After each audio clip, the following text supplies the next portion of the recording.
Hello, everyone. Welcome to this episode of Dear Chiquis. I'm excited to listen to your questions and answer them. Remember, I don't listen to them prior, so I listen to them here right now with you guys. So let's see whose questions we're answering today. Let's start with Maria. Let's see. Hola, Chiquis. I'm reaching out to you for support or help or any suggestions.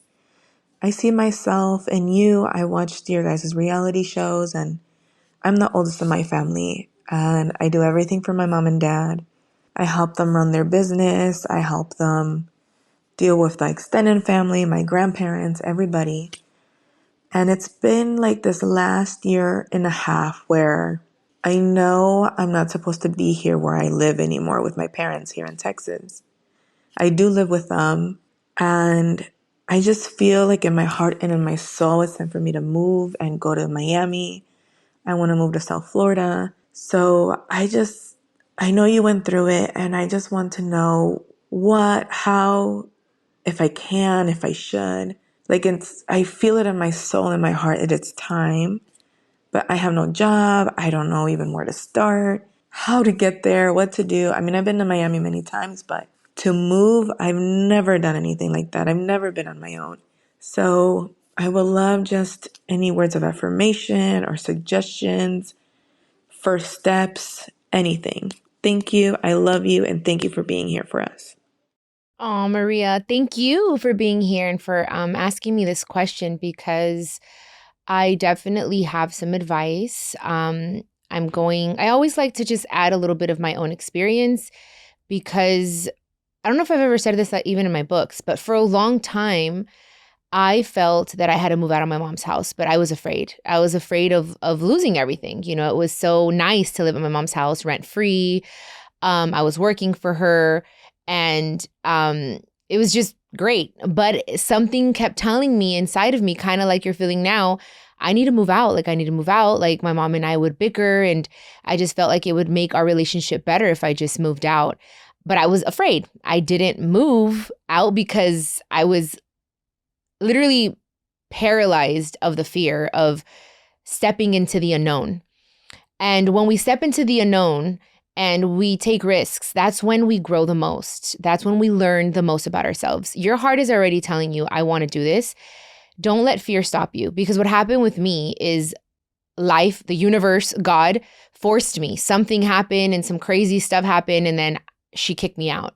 When for months and months and months, my soul was telling me, I got to talk to my mom and tell her I'm moving out. So anyways, it still happened, but life gave me a little kick in the ass, you know, and that's okay, because I used to learn the hard way. Now I'm like, I don't want to learn the hard way. So anyways, my advice to you is definitely to try it. I know you're afraid, especially because you've never lived on your own, but this is the time. You don't have kids. I don't think you have kids. You would have said that, right? Or you're not married or whatever. I think now is the time for you to just move out, try this. And I know there are moving companies that help you move your stuff. It'll be a little costly, so you do need a job. So I think maybe finding a job first, saving up some money so that you can move out, or you need to really make sure you have your ducks in a row. What are you going to do in Miami? So I would suggest getting a job here, or in Texas, should I say, and save up money, because it is going to cost you some money to like move away and everything. It's not just, okay, I'm going to figure out what I'm going to do, unless you want to live out of a backpack, or you have someone in Miami that you can, couch surf and I don't know. But I would first put my ducks in a row and make sure that I have a job in Texas, save money, and then have a secure job in Miami. So when I move, or maybe you have enough money saved that you can just, live a month or two without having to worry about finding a job that quick, but I definitely say do it. Definitely, it will help you grow and mature, and you will miss your parents. You will suddenly say, oh my gosh, I had it really good at my parents' house. But you need to do that in order to grow and step into your own. It won't be easy, but it'll be fun. But don't have too much fun, because then if you have too much fun, then you're not going to be responsible. Balance. Everything's balance. I hope that helped, Maria. Thank you so much for your question. And I am curious to see what happens. So let me know. Update us here on Dear Chiquis. Okay, guys. So our next question comes from Belen. Hi, Chiquis. Oh, I have a good question. If Okay, you were girl. stranded in an island, what are three things that you would take and why? Oh my God, Belen, I love this question. Okay, if I was stranded on an island, what are three things that I would take and why? I would for sure take a devotional because I need my spirituality to be fed every single day. I need to read something to keep me like good and sane on that island. I would take a lot of wait, that's a good question. Oh my gosh, you got me. For sure my devotional. What else? Oh my gosh, but this is see, look at this. I can give you advice all day long, but then you guys ask me these questions and I get stuck. Can it be a person too? No, it has to be a thing, right? Like just a thing? Just a thing. Okay, you're saying just a thing. Okay, I was gonna say I'll take Emilio.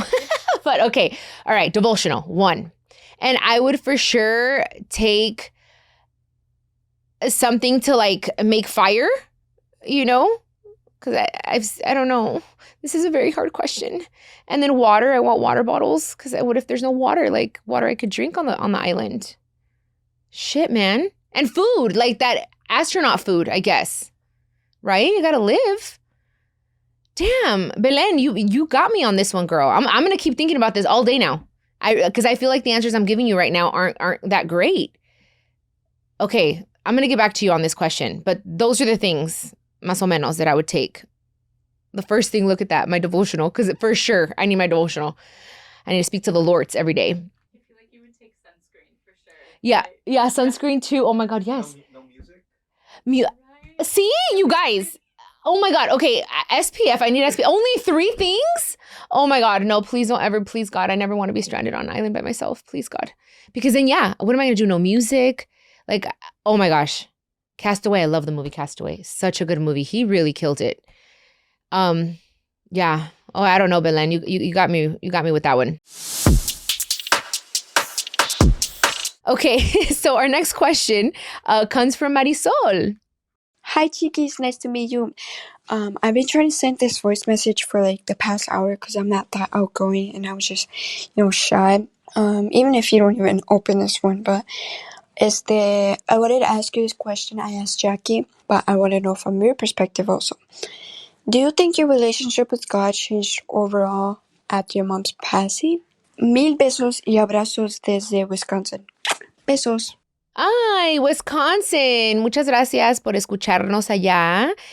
Thank you so much for your question, Marisol. You know what? I've always been very connected to God. It actually got a little weird after my mom passed. I was kind of angry. I was upset. I was just like questioning God, like, why would you do this to me? Like, it was very tough. I think that's when my faith was a little tested, like the most. But I've always been very connected to God, especially like when I was like 10, 11, 12, I was going to church with my grandma like 3 times a week. I was reading the Bible. I was like what you would call a Bible thumper, they call. Like I was like super, super religious. And I thank I thank my grandma for that because she would take me to church. And then I went from being religious to spiritual. So I've always had that connection. And I really like that question because I've always been very honest about what happened after my mom passed away. But I was 2013, 2014, I was extremely tested. But I always knew God is good and God knows why. And he always shows up and shows off in my life. So it's just like, I feel like that's the only thing that keeps me going is my faith. I'm as strong as my faith.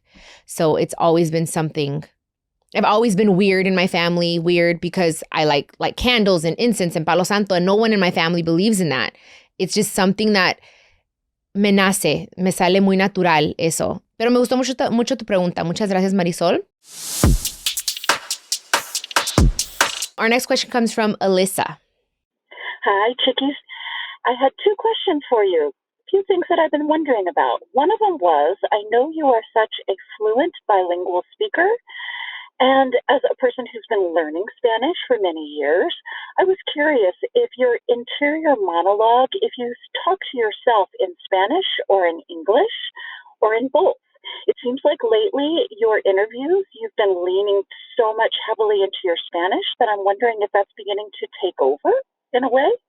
And my other question was regarding the telenovela Mariposa de Barrio. I'm wondering if you watch it, or watched it, I should say. I'm still making my way through slowly, but I was curious about how you and the family felt about it. Oh, Alissa, I love your questions. I'm going to answer both. See, you guys can ask me more than one question in a voice note. Okay, so the first one. I always speak to myself in English. I pray in English. When I was younger, I used to pray in Spanish. And I felt like only God spoke Spanish. So I was like, God's not going to hear me if I speak English. I don't know why. I was young and I was like, the church I went to was in Spanish. Now that we're talking about, spirituality and religion and stuff. As I got older, because my first language, guys, was Spanish. I did not know English until I was like 6 or 7 years old because I was raised by my grandparents. But now I speak to myself. I speak to myself a lot. I talk to myself a lot.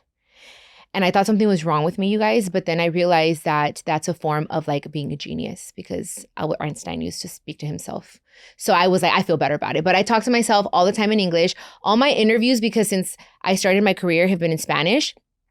It's even weird for me to have interviews in English now because automatically I want to speak Spanish.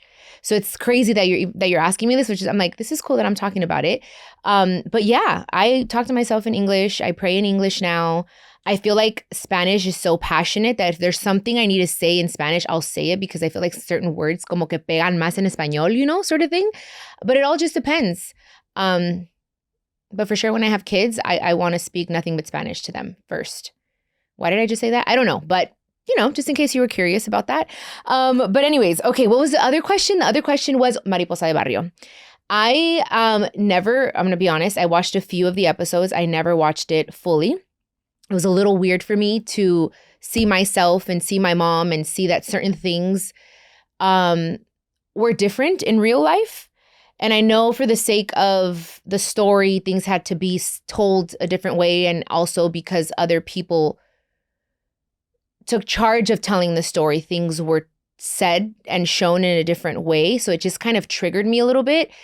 But it is for sure the closest one to my mom's real life story, because there have been a few and other ones have really pissed me off.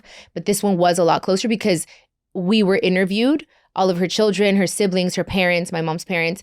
So it was a lot closer to her real story.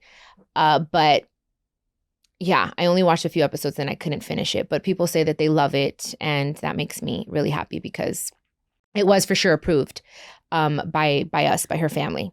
So Alissa, thank you so much for your questions. And also to Maria, to Belen, to Marisol, you guys, thank you for taking the time to leave me your question. I hope I was able to help you guys. And also, Belen, you're going to have me thinking about that question the rest of the freaking day until I find like 3 really good things to take on this deserted island. And I'm going to be by myself. Oh my gosh, I hope not ever. Anyways, guys, thank you so much for listening to Dear Chiquis. Los quiero mucho. Le doy gracias a Dios por cada uno de ustedes. And I will catch you on the next episode of Dear Chiquis, y'all. This is a production of iHeartRadio and My Cultura Podcast Network. Follow us on Instagram at My Cultura Podcasts and follow me, Chiquis, that's CHIQUIS. For more podcasts from iHeart, visit the iHeartRadio app, Apple Podcasts, or wherever you get your favorite shows.